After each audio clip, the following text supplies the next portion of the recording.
Hello. Hi guys. Hi. Good morning, good afternoon, good evening, whenever you're going to be watching this, and welcome back to the MannaHouse podcast. Today we are joined by Anna. Anna is joining us all the way from the Gold Coast in Australia. We've had a run of international guests. This is quite fun. I know, right? Yeah. Uh, the just a quick one about how we met Anna. We were living down south, and she came. She was in the UK for a bit, and she came to sing at Parkside Church. And I absolutely loved her singing and the way she told stories before she sang certain songs and kind of just got everyone involved in and bought into the song that she was about to sing, and I thought it was absolutely amazing. And also gave me a challenge to write a song, which was fun. Yeah. I was already So fangirling because I've been listening to your songs for years. So I was like, oh my No. god, she's here. yeah. Oh, So yeah, we're very honored to have Anna on the show. Anna, do you want to give us a brief introduction into who you are? yeah. Oh, guys, thanks so much for having me. That was very kind. And yeah, flashback to that Parkside church. Yeah, Yeah, yeah, that was very fun. And yeah, chatting to you at the end, Tino. I feel like yeah, and you actually did write the song, so that was very I cool. did. Um, yeah, awesome. And yeah, so I guess I grew up as the youngest of six kids on a property on the Sunshine Coast, and yeah, just started like bashing drums in the shed and writing a few tunes with my sister, and yeah, I just feel like God has really placed so many cool like messages and lyrics and melodies on my heart. Like I've always found songwriting just so beautiful and fun and natural, and yeah, so just kind of fell into it and just feel very blessed to be able to share what God has given me. And I also have a few other hobbies, like I love surfing and hiking and love eating mangoes, and I'm married to an awesome soul named Mitch, and he's a very awesome adventurer. And we go rock climbing, canyoning, and yeah, just love travel, adventure, and yeah, it's a little bit about me. And oh, I'm a high school teacher too, so yeah, that's what I mostly do with a little bit of music on the side. So yeah. That sounds pretty cool. I feel like between all the adventures, you're like, yeah, I've got a little bit of time to write an amazing song, and then I'm gonna go. Just release it, yeah. Oh man, I feel like it's on the adventures like the songs come, eh? Like it's just yeah, it's a cool, inspiring environment to be, nature. Yeah, that's really, really cool. You mentioned that you grew up as the youngest of kind of six kids. What was that like, and how was music introduced into the family and stuff like that? Yeah, yeah. I loved being the youngest. I don't know. Like everyone always says we're spoiled, which is probably I true. mean, we But are. yeah, yeah. Are you guys any of you the youngest? Are you? I She's am. the youngest. I I'm know, the see middle. that. Oh, we'll talk later. Yeah, no, I feel like the youngest, I don't know, like, and I had really beautiful siblings. Like, I feel like we were raised in a really, like, nurturing family with, mum and dad are just like peace and love, vibes. And, so yeah, I felt like my older siblings would, pick me up from school, and then we'd just go and, like, get ice cream and go to swim in the river. And I don't know, it was just like, I felt like really lucky and blessed, to be in that position. And then yeah, I think yeah, parents were very faithful to church, so yeah, just sing like heaps at church. And yeah, I think my older sister Kate, she was the only one that really kind of took to music as well in terms of like guitar and piano and writing songs. And so we made a little band and did like 3 gigs together, but it was mostly just me like writing the lyrics on the whiteboard as Kate sung, and me trying to play along too. But yeah, I think I don't know what really. Yeah, I think probably my church community. Like, yeah, whenever I got asked to sing a special item, I would actually challenge myself to write it, just for fun. And the first ones are so lame. Like they're just like 3 lines, and you're like 10. But then people are like, "Wow, good on you," and you're like, "Wow, maybe I can do this." And then yeah, by the time you're like 13, 14, 15, you're like, yeah, writing some maybe semi decent songs, and then just happened my older siblings all worked at this organic food stall, and it's just full of like really cool humans. And one guy like made a studio in his backyard in the forest, and he was like, yeah, I heard Anna's been writing some songs, like I want to record her for free. And I feel like that really was the gateway to like so much, because I was like, oh, my songs are on a CD now, and like maybe I could do a concert and like sell them. Like so that was really a pivotal moment in like actually producing music, which I probably might never have if that guy didn't be like, come to my forest studio. So yeah, it was really cool. Is the Forest Studio still up and running? I think it is. I drive past it every now and again when I'm back home. And I message the producer every now and then. His name is Roger, and yeah, I think it is still. But he's yeah, he's yeah definitely in and out a lot, up like north and stuff. So yeah, I don't really know the status of it now, but that was like 15 years ago. Yeah.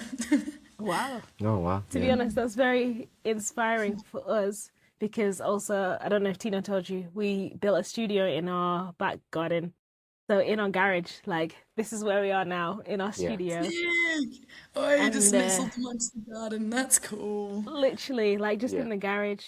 Then Mm. recently, like we felt that God was saying Christian musicians should come and record for free. So now we're just like, yeah, anyone come and record. So that's inspiring to us because to yeah, see where you are now from, yeah, that forest studio. Yeah. yeah, Guys, that's actually so beautiful. Like you will, yeah, you'll open up so much for people. And I find often the biggest barrier is how expensive to record and release is. And I mean, you're not Yeah. really making that much as an artist. It's like 0.001 cent like per listen. But yeah, like, so yeah, it is really, really great that you guys have that on your heart. So yes, go you. We could create more Annas. Let's yeah, go. yeah. Yes, There's more Annas to be found. Yeah, I love it. We'll And now start that I know, I'll start be speaking to like, the 15-year-olds. yeah, yeah. I'll be like sending people to you if I meet anyone from England randomly. Thank Yeah. you. Yeah, I mean, it makes your trip over here a bit more worth it if you're like, yeah, I'm gonna go to the UK and I'm gonna get free studio time. That's true. The math adds up, you know. I should be like, yeah, I'm gonna go to England to record my fourth album. Like, yeah, it feels so like legendary. That's cool. Yeah, yeah. So we want to talk about one of your songs, "Wool Over Your Eyes." I think it was one of the songs that you did sing when you In came to Parkside, Parkside as yeah. well. Yeah. But yeah, I think it was there were two songs that stood out to us, but I think this one is really good to talk about. Do you want to kind of just give a an like introduction into what was the Yeah. inspiration behind that song? Yeah. Well, look, I must have had like a pretty tough day at school because it was straight after a school day and I went up to the chapel up on the hill actually, a bit of nature vibes too. And yeah, just like I feel like I was feeling so many I don't know, just so much burden for like the younger generation and like just how trapped like everyone really seems in like addictions, particularly around like social media and what we're absorbing and seeing. And I just felt like the devil really just has like a hold over these, like the next generation, and they're just so distracted and like, all of their time is taken up, and they just don't even notice that like the world is like collapsing around them. They're just like entertainment plus kind of vibes. Anyway, I guess I was feeling all these things, and I sat down at the piano and I pressed record like on my phone, and this song actually came out of me in 6 minutes and 20 seconds. And it was, yeah, it was crazy. And like over the following weeks, like I'd like play back the voice note and I would just like drive to school and I'd like be crying. I'd be like, this is just so intense. Like, I don't know. And, like I was just so convicted myself, and I just really felt like God had just like placed like literally just this message on my heart, and like I don't know, it's like like for the next generation. And yeah, and like everywhere I sing it, it'll be one of like the top two songs that people will talk to me about. Like people will be like in tears, people will be like, and it's just like I just feel so like this song isn't even my own, like it's just like from heaven as a message. I don't know. So yeah, I feel like this song's so special to me, and it has a very, very strong message. Yeah, Definitely. It's a powerful song. yeah. No, definitely, really powerful. You talked a bit about the reception of the song and kind of how people react to it. Um, what were your students' reaction to the song? Yeah. Oh, yeah. I think I've had everything from like some students actually doing like social media fasts, which was really cool to see. Like, a month off, and they really were like, wow, I can see the difference of like, even just being bored actually is great for me. Feel Yeah. less like cluttered, I feel less pressure of like comparing myself to people, because like if that's all you're scrolling through, like that's what Yeah. you're filling your mind with, this perfection that seems unattainable to you, and you just wallow in like I don't know, just not great thoughts, negative thoughts, and also consuming really negative material that just like, I think it just makes things that are actually quite, I don't know, violent and hectic seem like just the norm. So yeah, things like that. Yeah, students like crying and like talking to me about like, yeah, they just can't stop like watching this or things like that. So yeah, really, yeah, really cool reception from them. I mean, they're beautiful kids. Like they're particularly like when I was working out there as Toowoomba, so it's more like country, and I think they are very reflective out there and a bit more grassroots. And so yeah, very receptive. That's really, really cool. So Natalie also works in a school. Cool. And yeah, what's your Yeah, view on this? I'm in a college. No, when you said like it was after a hard day at school, I was like, yeah, can relate. Like, yeah. I think I was having this conversation with my colleagues as well, actually, like how this generation, it feels really different from like every other generation. And I know I've only been here for like one, Yeah. but it's it's kind of scary because it's like they've literally grown up with social media. And obviously there was like the COVID period, which was like a huge chunk of their life. Like it is a lot. And I see so many of them struggling with their mental health. So I work with students. I'm a wellbeing coach. I would say like half the college, and there's like 5,000 students. Like half the college are actually really struggling with their mental health. Um, Wow. Yeah. and or like even making friends, or when I say to them like, what are your hobbies? And it's like, I don't have any hobbies. I just sit at home on my phone in bed. And it's Yeah. like it Oh. like it actually breaks my heart. Like, no, we need to find you a hobby that is not staring at your phone and scrolling, because that is not a hobby. That's just No. like you said, it's like an addiction, but it's like they don't know how to actually stop.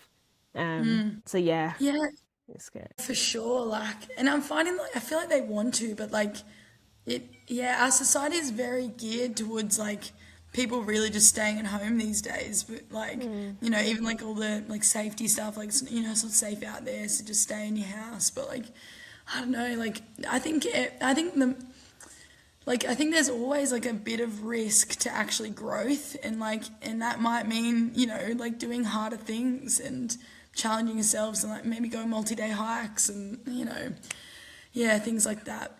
It was interesting when you said like half your college is like struggling with mental health. Like it's such a major issue. There was someone who came in and spoke to our kids at our school, and we're a pretty small school. There was only maybe 150 or 200 in the high school, and she like got really deep with the kids, and she actually said stand up like if you feel lonely most of the time, and like 90% of our kids stood up, and I Yeah, was like, whoa, like this is just so sad that we're facing such a wild epidemic of people that feel like they're connected more than ever, like, but actually feel way more lonely. Like, yeah, like the depth of relationships are just way, yeah, I don't Yeah, know, worse. it feels like the promise of you're going to be more connected than ever, but the actual experience is feeling less connected, which is such Yes, it's so trippy. yeah, yeah. Yeah, unrelated question. yeah. Do you work at a Christian school or a public school? Yeah, I work at a Christian school for this last year and now, but yeah, 2 years before that, I was working relief mostly at some public schools, and also a school called the Steiner System, which is like a bit of a hybrid of like outdoor nature and like yeah, a bit of like alternative schooling. So yeah, I kind of dabbled in a lot of it, but yeah, it is actually really refreshing coming back to a Christian sphere where I think there is like a lot more hope and help, and I think yeah, Yeah, but still a lot of the kids are struggling. So yeah, yeah. Speak. I always I'm like I think music is an amazing bridge because for me, I know I'm not allowed to talk about God at work. You can't, if a student's struggling and they're like, oh, I don't want to be here, like, I want to take my life, things like that. Like, I can't be like, you do know God has a plan for you. And, the Adventist in me is like, I just want to share this with you. But Oh, I know like a lot of students love music, and mm, there's been some songs I've been like, oh, listen to this song. Or even I said to one of my students who loves music and wants to start making music, I was saying like, oh yeah, that's how my husband started. He wrote a song, and then the song is Surely Come, and it's about how Jesus is surely coming back for us, and like we're not gonna stay here, like, and I was like, yeah, why don't you listen to his song? And told him what the song was, and then he actually listened to it, and he was like, I actually really like the song. I was like, oh, all right. awesome. Yeah. Do you know what I Music mean? is, It's a yeah, no, bridge. totally. Yeah, Yeah. yeah, music 100% is, yeah, it's a great connector. I also had a chaplain once say to me, he's like, he'll hang out in the schoolyard and they'll be like, oh, Jesus Christ. And then you're like, he's a good bloke, isn't he? Right? Because like you're not allowed to bring it up, but if they're saying Jesus Christ, well, what do you think I'm of gonna the throw bloke? it in. It was so good. I was like, I'm gonna use that one. I love that. I 100%. love that. So you mentioned before how you kind of like sat down at the piano and the song kind of just came out. So I'm always curious what was the journey from that to the version that we now have and we listen to on Spotify? Yeah, so I ended up writing down like all the lyrics, and I think I probably changed between like 10 and to 20 words that like just maybe didn't like flow as well in the moment. Like I added on like the YouTube and Netflix section because I was like, that's a bit more like, I don't know, specificity is kind of cool. So I was like, I'm gonna hit Yeah. them with that. And yeah, but honestly, everything else is pretty much the same. I just, yeah, changed probably like 10 lyrics. But yeah, same kind of flow and random chord changes and yeah. So I also like added some instruments, so like bass and drums in the recording section. Yeah, and got a different pianist who does a bit more tinkling, which is nice. I'm just like the chords gal. Just do some chords so we can get my song out. But yeah.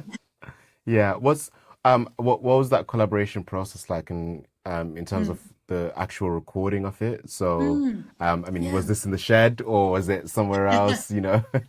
Yeah. So a couple of my good Adventist mates started going to a guy called Reese Sacker, Spinlight Studios in Newcastle. And that's about a 10-hour drive from Toowoomba where I was living.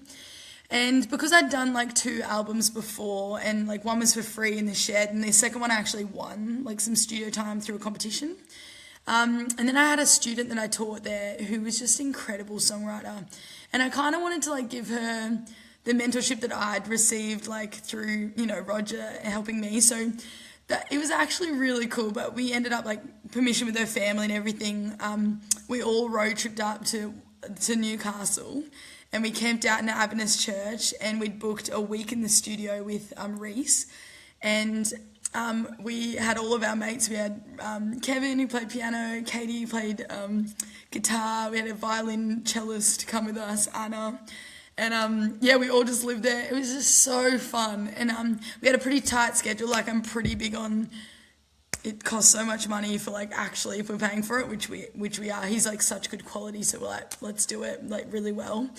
Yeah, and just like had first day like guitar, bass, second day like drums, yeah, and then vocals, and then add it all in. But yeah, we ended up recording over that week like 14 songs, which created two of our like EPs. So we had like seven. It was just so awesome, and two of the songs we kind of crossed over on because we like co-wrote them. Yeah, so it was actually an amazing experience. Like after the studio every day, we'd like just go swimming at the beach and be like, "Oh yes, Jesus," and like pray and like worship and yeah, her parents were like pastors and they like cooked all the meals. It was the best. And yeah, I think doing music with friends is just such a great time. Yeah. 100%. Like I think even now with when we're here, when we have people over and we're like, obviously, yeah, you have a schedule, you trying to get stuff. I mean, it's free, but um it's more the time constraint because people are like I have a weekend and I have to Yes. get back to work. So it's like, Yeah. yeah, Yeah. when it's your friends, I think it makes things so much easier as well, and it's a lot more fun to do that together. Yes. Yes. So what are the, you said you record seven songs. What are the other songs surrounding Wool Over Your Eyes? Yeah, so a couple of the others, honestly, all very different themes. But one of them is called Better Day, and that was one I co-wrote with Sydney Wolverton. That was the student, and it was on our mission trip to Solomon Islands. So we wanted to sing like a song to like say thank you to the people, and it kind of ended up being a song that's like, you guys like, you don't have as much as like all of us who have all these things, but you're just so happy and kind of like we just want to like sail away into a better day, like living life like you in the islands. And like, the opening lines of the chorus is like, we're here in the islands thinking this is the life that we were meant to live, because everyone's just so connected and hanging out. So that's one of them. There's a couple other messages. I wrote a song about like Elijah and how the prophets are like calling out to God, like, please listen to us, and then the fire doesn't come down, and then Elijah's just like, all right, Jesus, and he's like, boom, like, burns everything, like the wood and stones and everything. And I just love that, like, before we even ask, like, God answers, and it's like a song about someone like really trying to please God or impress him so that he might like get God's favor, but like, yeah, God just, he knows what you need before you even ask. Yeah, there's one about like breathe, like taking time to just like breathe in this life and not be so rushed, and yeah, like a couple of those sorts of things. Yeah, yeah. It sounds like there's like a really good mixture of kind of just talking about everyday life and obviously how God is really involved in that, but also some biblical narratives within that as well. Yeah. For Wool Over Your Eyes, were there any like Bible verses or any maybe even other songs or other hymns that you incorporated or that inspired the way you wrote the song? Yeah. Um, that's such a great question. I mean, there's a line in there that's like, "You're a good, good father." You sing it in songs, and it's yeah. So that I feel like I did reference that song that we sing. You're a good, good father. We sing it, and it's really where you belong. But like, but sometimes you can lose your way and you misunderstand me, and like, but you're singing these songs, so like, do you trust that I'm good, that I can really be there for Yeah. you? So I did kind of reference that song. I mean, like I wrote about like or one of the lines talks about the Games of Thrones and like keeping up with the Joneses, and like I don't really care about who is even Moses. Like, does he matter? So I don't know. I feel like I couldn't really say that I used any hymns or even scripture per se. I think it was more just like a modern commentary on what was going on, and like there's a pretty strong like flow of like the start being like the devil and like, hey, like just don't think about anything, like it's fine, like just let life go on, and you don't really need to know what's really going on, but it's like, and then it's like, oh, but I'm really in control of you, and then like the middle part's like, really speaking to humans, like, you just got your earphones in and, your iPhone, and the world's just crumbling around you, but you don't really notice because you're so unengaged with actual reality. And then it's just like, but I don't really care. Like, I'm listening to this song, but I don't really care. Like, it's just a bit of like a sassy, like, commentary on Yeah. life. And then, yeah, like the hardened heart of like humanity, and like, oh, I just want to watch the Game of Thrones and just keep up with everyone, and I don't really care about these biblical stories. And then at the end, it's just like God comes in and he's just like, oh, what a lost child. Like, you're just so entangled in all these lies, and I just have the best things for you, but you just don't really know me, and you sing these songs like I'm a good, good father, but you don't like come to me. Like, do you believe that? And then the last line's like, like, I gave my life to know you. And I don't know, that last line, and a couple of people, when they've come up and talked to me, they're just like, that's the line that gets them, because they're like, true, like, I'm just Yeah. so entrapped in everything. But it's like, we have this God that's standing there and he gave his life to know us. And we're just like, oh yeah, but I've got like my $500 iPhone that I care more about. Like, it's just like, what? It's such a disconnect with like, yeah, how much God loves us and like just our apathy this day and age. So yeah, I don't know. Yeah. Yeah. I think I think like this style of writing it feels like a game changer for Christian music. I don't know, have you heard the song? There's a song by the Arrows called "In the Words of Satan." Yes, a few people have referenced that to me, but yeah, it's very Yeah. similar vibe, eh? Yeah, Oh, yeah. Yeah. yes. I like Mm, these two songs, like for me, because we always talk about either like it's like a communication of us to God or God to mm, us. Like that's I feel like most Christian songs, that's kind of what we hear. We never hear mm, like almost like Satan's perspective coming in to kind of tell you, I'm messing with you. Like, mm. so I think it just hits so different because there's not many songs out there like what you've written. So then you literally like just you have to stop and be like, wait, like, That's what's happening, isn't it? oh, I'm being Yeah, attacked. yeah. Like, yeah, Yeah, it's really powerful. yeah, thanks, Nav. Yeah, I appreciate that. I do, I feel like it's always a little bit nicer to do it live for people so I can explain the start. Because, like, if you do just listen thinking, like, oh, this is just like a Jesus song, like, wait, why is he happy that we're not thinking about things? Like, I was like, oh, in my concerts, I'm like, okay, the start is Satan. You know, like, oh, Yeah, okay. yeah. Yeah. People like that's not the Jesus I was Yeah, yeah, expecting to yeah. hear about today. Yeah, yeah. Yeah. Actually, so on that, I had a question whilst you were talking about this.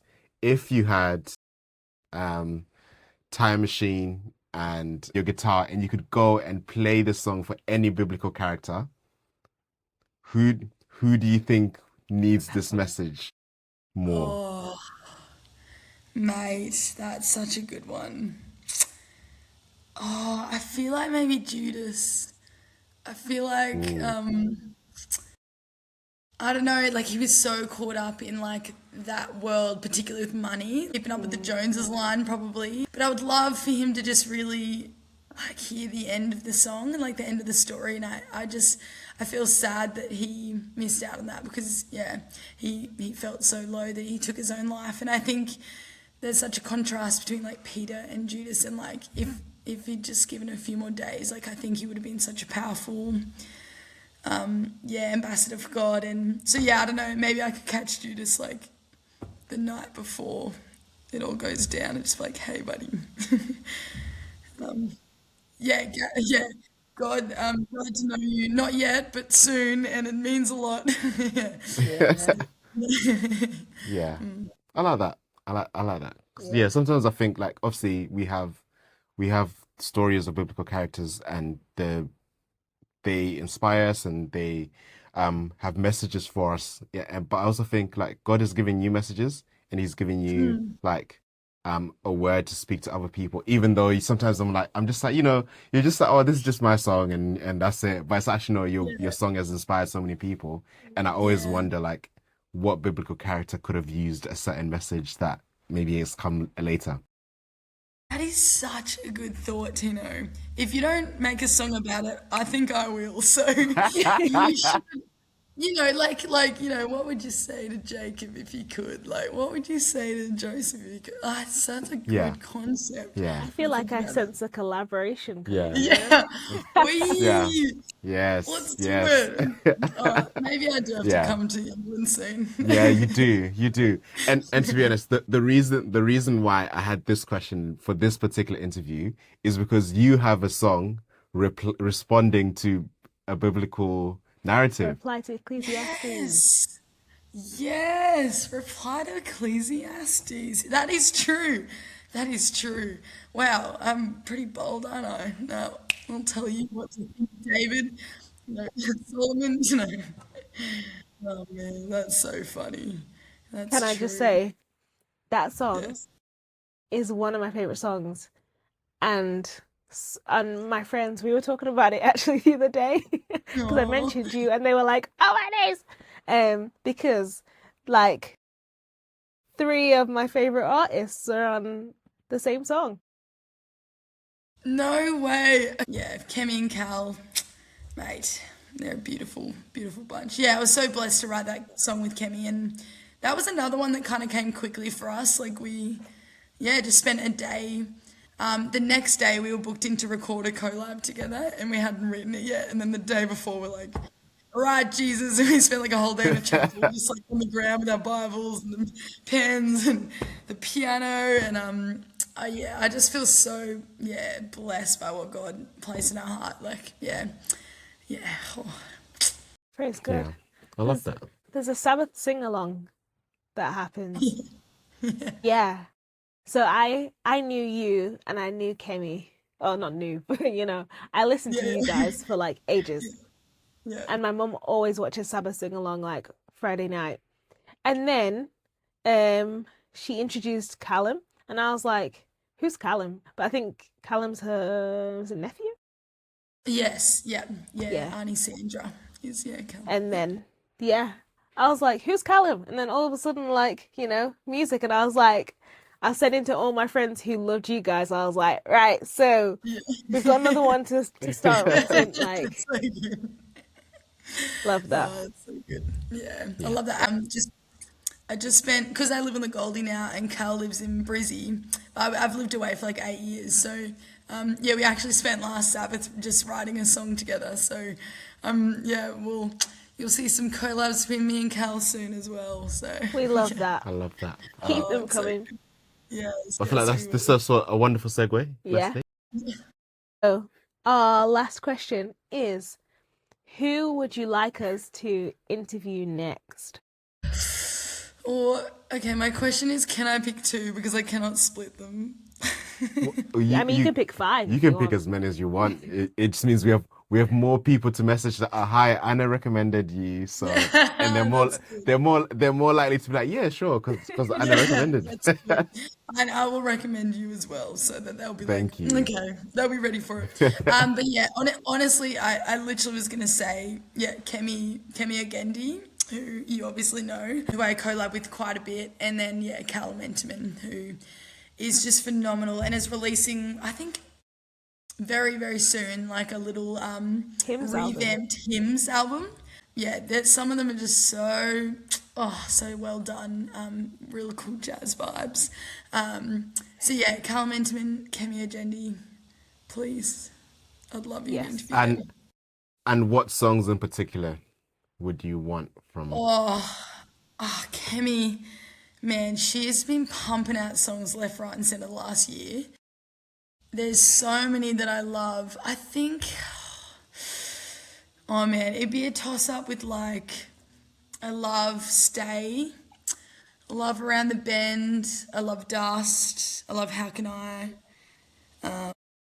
Yeah, I think I couldn't. Yeah, probably those. And I think out of Callum's, I really love Do It Afraid. But yeah, you can ask him about his little hymns album too. So yeah, I Oh, think Callum's now singing with is it his sister and his yeah, friend?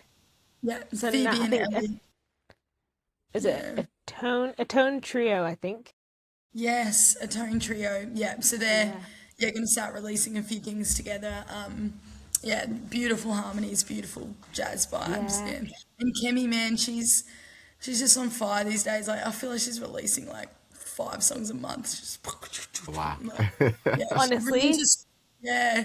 my Spotify release radar It's just Yeah. every heavy. week. Yeah. Every week she's on it. I'm like, let's Yeah. go. Yes. Yes. Oh, her new song today. Oh, it's more like a year now, or like 6 months, but it's all about like the birds, like and the flowers, and like do not worry about tomorrow. Yeah, Oh, so good. Love that it's on one. repeat. I love that. Yeah, yeah, I so love good. that. Yeah. I love Matt. You're like our biggest fan. Yeah. I need to talk Yeah. about it. It's awesome. OG fan, guys. Yeah. OG Yeah, fan. yeah. Oh, that's so Yeah. beautiful.